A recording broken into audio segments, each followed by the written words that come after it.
determine if a set of data represents a linear relationship, and not necessarily just by looking at the graph to see if it makes a straight line or not. We could take these data points that I've got listed in each of these, I call them t-tables, and graph them individually and see if their graphs make a straight line. And if they do make a straight line, then we know that these are linear relationships. But it's not always handy to do that. We don't always have a nice clean sheet of graph paper sitting in front of us. So we have to have other ways to determine if these are indeed linear relationships. In order to do that, we have to be able to look at how the values change as we move from one value to the next. The first thing that I like to do is to make sure that the data set that I'm looking at has x values. These over here, whoops, didn't circle them so well, also known as the domain. Okay, so if you ever hear me refer to the x values as being the domain, that's a more technical term for those values. We have to make sure that those domain values are increasing at the same rate. So when I look at this, I see that the values are increasing, and they're increasing by 1 each time. If these were not increasing at the same rate, it would be difficult to determine whether or not this is linear. We might have to fill in some gaps to be able to do that. So I notice that each of these are increasing by 1. X values, remember, the x's go along the horizontal axis, and that's my run. So when I'm looking at this as being rise over run, because basically that's what we're finding. We're finding the slope without actually calculating it necessarily through a graph or by using the formula that we learned. I see that those x values change by 1. So the run in here is a 1. Now I need to determine, how are my y values changing? How are these values moving as we go from one to the next? Well, I noticed that I started off negative and all the rest of these are positive, so I know that they're increasing. So that could determine to me that this is going to have a positive slope or rate of change. And I see that I go from -3 to 1. I go from 1 to 5. 1 to 5, that tells me I'm going up by 4. And here I'm going from 5 to 9, so I'm going up by 4. Here I'm going from 9 to 13. If I add 4 to 9, I get 13. Here I go from 13 to 17, which is also an increase of 4. I just need to make sure, is this from -3 to 1 an increase of 4? Sometimes students struggle when they move from negatives to positives. One thing that I do, and actually you can do on all of these changes, you don't just have to do it on going from a negative to a positive or from a positive to a negative. I take the second number and subtract the one before it. So if I were doing that, I'll just write that over here. 1 minus -3. Keep it, change it, change it. 1 plus 3 is 4, so that tells me I have an increase of 4 units. So all of these values in the y column, all the values of the range, increase by 4 as we move from the smallest domain value up to the largest domain value.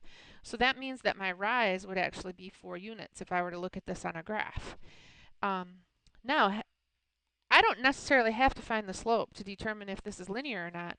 As long as all of these values right here are the same, that tells me that this relationship is linear. Keeping in mind that you first have to make sure all of these are changing by the same rate as well. This is also referred to as the first difference. As we move throughout the year, later on we'll talk about the second difference and what we can use that for. So not only, would this be considered the slope because we're in a linear relationship, we would also call it the first difference. Okay, we're going to move to the next table. If you don't know, I have 3 children, so sometimes it will be a little bit loud and there might be some background noises in my videos, and I apologize.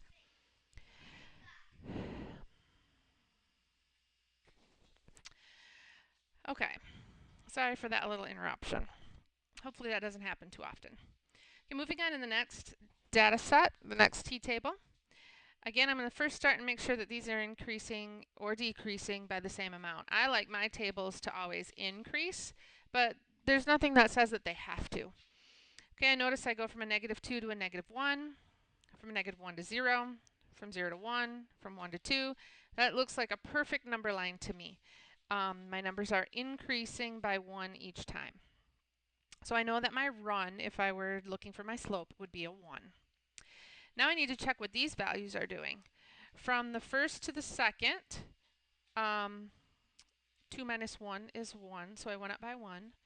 From the second to the third, 4 minus 2 is 2. I went up by 2. These two values over here, the first differences are not the same. This is not linear. I don't even have to go any farther. I already know that because these two numbers do not match up, this is not a linear relationship. If I were to graph these data points, they would not necessarily lie on the same line.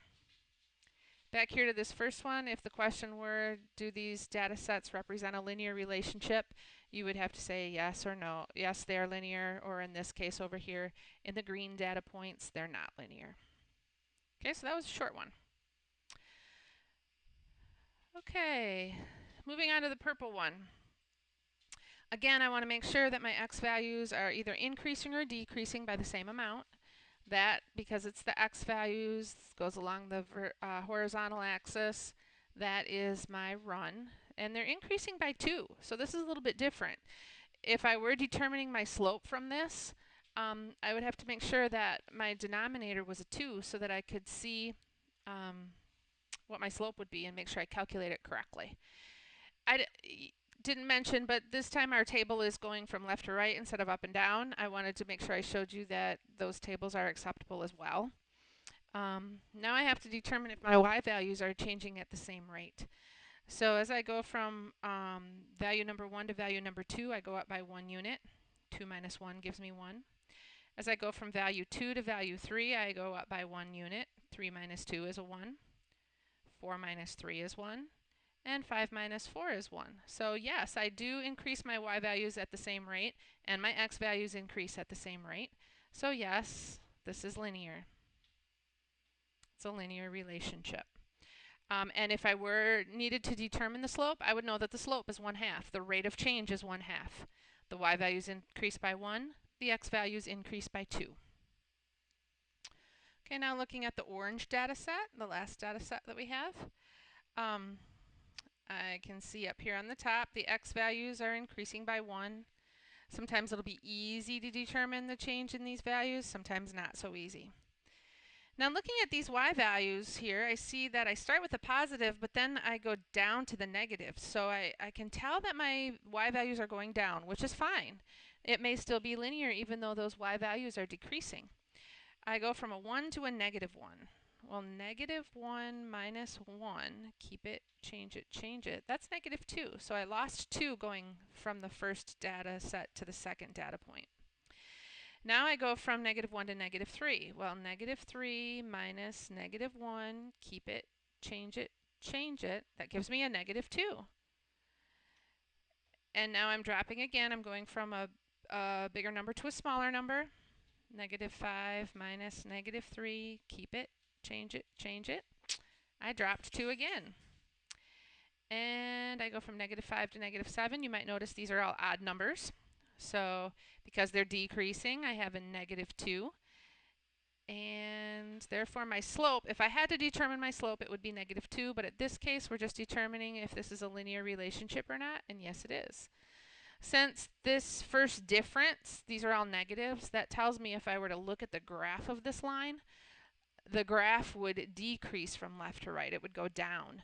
The blue one and the purple one both had a positive first difference, so that those two graphs would both be going up from left to right. And the green graph was not even linear, so there's no guarantee that the data points would have any noticeable pattern if I were to graph them.